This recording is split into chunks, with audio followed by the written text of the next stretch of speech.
दोस्तों, democratic Republic of Congo, जिसे कुछ लोग DRC या सिर्फ कॉन्गो भी बुलाते हैं, दुनिया के सबसे गरीब देशों में से एक है। लेकिन इस देश के साथ खास बात यह है कि इनके पास $24 ट्रिलियन से भी ज्यादा के नेचुरल रिसोर्सेज पड़े हुए हैं, यानी कि इनका गरीब होना स्वाभाविक नहीं था। अगर कॉन्गो चाहे तो आज यूरोप के देशों के साथ कम्पीट कर सकता है, लेकिन फिर भी यहाँ की गिनती सबसे गरीब देशों में एक होती है। आखिर वो क्या वजह है जो इस तरह के देश को भी गरीब रख सकती है, और इससे हम दुनिया के बारे में क्या सीख सकते हैं? आइए आज की इस वीडियो में जानने की कोशिश करते हैं। बस अंत तक बने रहेगा हमारे साथ। लेकिन वीडियो शुरू होने से पहले अगर आप चैनल पर नए हैं या आपने अभी तक इस चैनल को सब्सक्राइब नहीं किया है तो चैनल को सब्सक्राइब करना और बेल आइकॉन दबाना ना भूलें।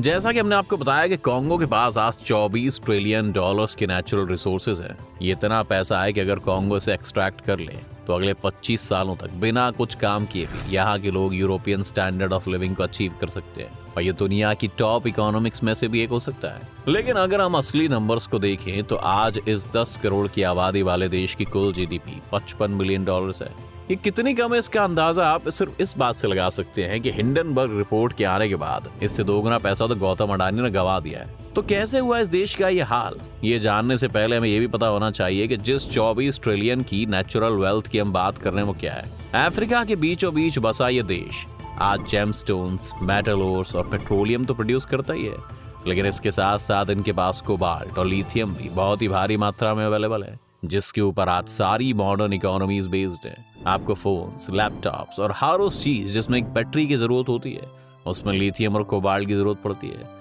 और जिस तरह से अब हम इलेक्ट्रिक व्हीकल्स की दुनिया में प्रवेश करते जा रहे हैं, इन मेटल्स की वैल्यू आने वाले समय में बढ़ती ही जाएगी। अब आते हैं, इतना सब होने के बाद भी कॉन्गो आखिर गरीब कैसे रह गया? ये बात कॉन्गो की आजादी से ही शुरू हो जाती है। कॉन्गो पर पहले बेल्जियम का कब्जा था, लेकिन 1960 में उन्हें फाइनली अपनी आजादी मिल गई। आजादी मिलने के समय उनकी पॉपुलेशन 2 करोड़ थी, और इन 2 करोड़ लोगों में से सिर्फ 16 लोग ऐसे थे जिनके पास ये कॉलेज डिग्री थी। जी हाँ, यह 16% की बात नहीं हो रही है, 16 लोगों की बात हो रही है। बेल्जियम ने इस देश को इतना लूटा था कि एजुकेशन यहाँ बिल्कुल ना के बराबर थी, और आजादी मिलने के वक्त 2 करोड़ में से सिर्फ 3 लोग ऐसे थे जो कॉन्गो की सरकार में काम करते थे। इस वजह से जो पहली प्रॉब्लम सामने आई थी वो ये कि उनके आसपास ऐसा सिविल एडमिनिस्ट्रेशन ही नहीं था जो कि देश को संभाल पाए। ये तो चल ही रहा था, लेकिन इसके साथ साथ इस वक्त अमेरिका और सोवियत यूनियन के बीच में कोल्ड वॉर भी चल रही थी। कॉन्गो में परेशानी ये थी कि आजादी के बाद वहां पर कई सारे मिलिट्री ग्रुप्स बन गए थे जो कि बंदूक की नोक पर देश पर कब्जा करना चाहते थे, और अब अमेरिका और सोवियत यूनियन दोनों ही इस तरह के ग्रुप्स को हथियार और पैसा सप्लाई कर रहे थे, और इस जंग में जान जा रही थी वहां के आम लोगों की। इसके बाद 1965 में फाइनली वहां अमेरिका की मदद से मिलिट्री ने सरकार का तख्ता पलट कर दिया और सत्ता में आ गए मोबुतु सेसे सेको। इस मिलिट्री गवर्नमेंट के साथ ही कॉन्गो में करप्शन का एक नया दौर शुरू हो गया। बाहर तो वायलेंस चल रहा था जिसे इन्हें कंट्रोल करना था, लेकिन अब कॉन्गो की वेल्थ को एक्सट्रैक्ट करने के लिए भी इन्हें देश में इन्वेस्टमेंट करने की जरूरत थी और लोन्स भी चाहिए थे। लेकिन फॉरेन इन्वेस्टमेंट के लिए सबसे जरूरी चीज होती है सिक्योरिटी एंड स्टेबिलिटी। अगर हर तरफ मिलिटिया के लोग AK-47 लेकर घूम रहे होंगे तो कोई भी कंपनी कॉन्फिडेंटली वहां अगर बड़े बड़े माइनिंग ऑपरेशन सेटअप नहीं कर सकती। लेकिन दूसरी ओर दुनिया को कॉन्गो के रिसोर्सेज की भी जरूरत थी, इसलिए यहाँ पर 2 प्लेयर्स घुस गए, और वो थे अमेरिकन और चाइनीज। इन लोगों ने यहाँ पर सरकार को घूस खिलाकर बड़े बड़े माइनिंग कॉन्ट्रैक्ट्स ले लिए, लेकिन दोनों ही देश यहाँ पर इन्वेस्टमेंट करके बड़ी बड़ी मशीन सेटअप नहीं करना चाहते थे क्योंकि सिक्योरिटी की कोई गारंटी नहीं थी। इन लोगों ने माइंस में वहां के लोकल लोगों को ही काम दे दिया। ये लोग बिना किसी सेफ्टी इक्विपमेंट के बहुत ही बेसिक टूल्स के साथ यहाँ पर माइनिंग करने लगे, जिससे उनकी हेल्थ पर भी काफी बुरा असर पड़ा। लेकिन वॉर्स के कारण वहां पर कोई भी और इंडस्ट्री कभी फल फूल ही नहीं पाई थी, इसीलिए लोगों के पास बेचारा दूसरा कोई ऑप्शन भी नहीं था। इस तरह आजादी मिलने के बाद भी ये लोग एक तरह से गुलाम रहे। पहले वो बेल्जियम की सरकार के गुलाम थे, और अब इन माइनिंग कंपनीज के। इन माइनिंग जॉब से वहां के लोगों को बस इतना पैसा मिल जाता था कि वो अपना गुजारा कर सके, और ये कंपनीज लगातार प्रॉफिट कमा रही थी। लेकिन IMF और वर्ल्ड बैंक ने इन्हें इग्नोर नहीं किया। जब भी कोई देश गरीब होता है तो वर्ल्ड बैंक या IMF से लोन ले सकता है, जिससे कि वो अपने यहाँ पर इंफ्रास्ट्रक्चर डेवलप कर सके, और जब उसके पास इन प्रोजेक्ट से कमाई के साधन आने शुरू हो जाए तो वो उस लोन को चुका सके।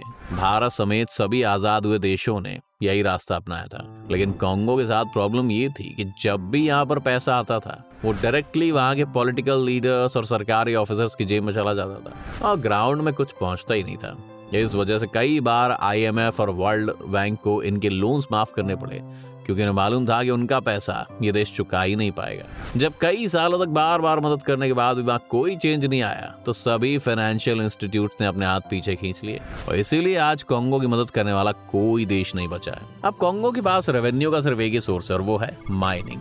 आज अमेरिकन कंपनीज भी कॉन्गो से बाहर चली गई हैं और वहां पर अब सिर्फ चाइनीज कंपनीज ऑपरेट करती हैं। आज चाइना कॉन्गो में 19 में से 15 इंडस्ट्री माइंस को कंट्रोल करता है और चीन जानबूझकर बच्चों को इस काम पर लगाता है क्योंकि उनसे कम पैसों में काम करवाना ज्यादा आसान है। कॉन्गो डोंगफेंग माइनिंग एक चाइनीज माइनिंग कंपनी है जो यहाँ पर ऑपरेट कर रही है। इस कंपनी के कस्टमर्स में टेस्ला और फोक्सवैगन जैसी बड़ी कंपनी शामिल है। 2016 में आई एक एनजीओ की रिपोर्ट के मुताबिक चीन की ये कंपनी अपने वर्कर्स को अब्यूज करती है, उन्हें बिना कॉन्ट्रैक्ट के घंटों तक काम करवाती है और साथ ही उन्हें देर तक भूखा भी रखती है। इन माइंस में अगर कभी किसी वर्कर की मौत हो जाए तो ये कंपनी इस मौत को सरकार को रिपोर्ट तक भी नहीं करती, बल्कि उसे वहीं दफनाकर बॉडी को छिपाने की कोशिश करती है ताकि काम ना रुके।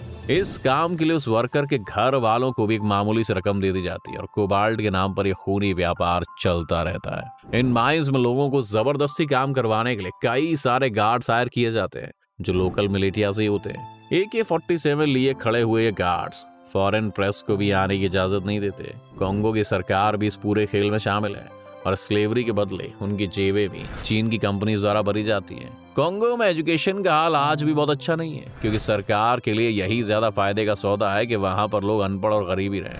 अनपढ़ और गरीब सिटीजन्स अपनी सरकार से ज्यादा डिमांड नहीं करते और ना ही अपनी सरकार का विरोध कर पाते हैं। इसलिए जब तक जनता इस तरह अंधेरे में रहेगी सिर्फ तभी वहां पर सरकार पैसा कमा सकती है। सरकार के साथ साथ इंटरनेशनल कम्युनिटी भी इस देश को डिस्टर्ब नहीं करना चाहती क्योंकि अगर यहाँ पर सचमुच में इकोनॉमिक रिफॉर्म्स कर दिए गए और स्लेवरी को खत्म कर दिया गया तो फिर कोबाल्ट भी महंगा हो जाएगा क्योंकि अब उन्हें लेबर को अच्छे से पे करना पड़ेगा। इसकी वजह से दुनिया के सभी इलेक्ट्रॉनिक गैजेट्स महंगे हो जाएंगे और कोई भी कंपनी नहीं चाहती कि उनके प्रॉफिट्स कम हो। और आज के पूंजीवाद समाज में तो हर देश में पॉलिटिकल पार्टीज पर इन कंपनीज का ही कब्जा रहता है। वरना जो अमेरिका डेमोक्रेसी के नाम पर इराक और लीबिया जैसे देशों के डिक्टेटर्स को हटाने में सबसे आगे रहा, वो क्यों नहीं कॉन्गो में जाकर भी वैसा ही कुछ करता, क्योंकि उन्हें पता है ऐसा करने से चीन भी नाराज हो जाएगा और अमेरिकन कंपनीज भी। कॉन्गो को आज हम सही रूप में एक मैन मेड डिजास्टर कह सकते हैं जहां पर जानबूझकर लोगों को एजुकेशन और इकोनॉमिक रिफॉर्म से वंचित रखा जाता है ताकि वहां के लीडर्स अपनी जेबें भरते रहें और दुनिया की बड़ी बड़ी इकोनॉमीज वाले देशों को उनका रॉ मटेरियल सस्ते मिलता रहे। पर हमें कभी कभी ये भी सोचना चाहिए कि क्या वाकई ये 21वीं सदी है? क्या वाकई 21वीं सदी में फोर्स लेबर और स्लेवरी के कारण इस टेक्नोलॉजी के रेवोल्यूशन को एंजॉय कर पा रहे हैं? और क्या आज इन कंपनीज और इन सरकारों में इतनी मानवता भी नहीं बची है कि इन लोगों को वो एक डिसेंट लिविंग स्टैंडर्ड दे सके? सवाल तो कई है लेकिन शायद इन्हें भी बुला दिया जाएगा। आपको क्या लगता है, अगर कॉन्गो को डेवलप होना है तो क्या चेंजेस की जरूरत है? अपनी राय हमें कमेंट में जरूर लिखें। उम्मीद है आपको आज की इस वीडियो से काफी कुछ नया सीखने को मिला होगा। अगर आपको ये वीडियो पसंद आए तो वीडियो को लाइक करें और अगर आप इस चैनल पर नए हैं तो जाने से पहले से सब्सक्राइब करना भी ना भूलें।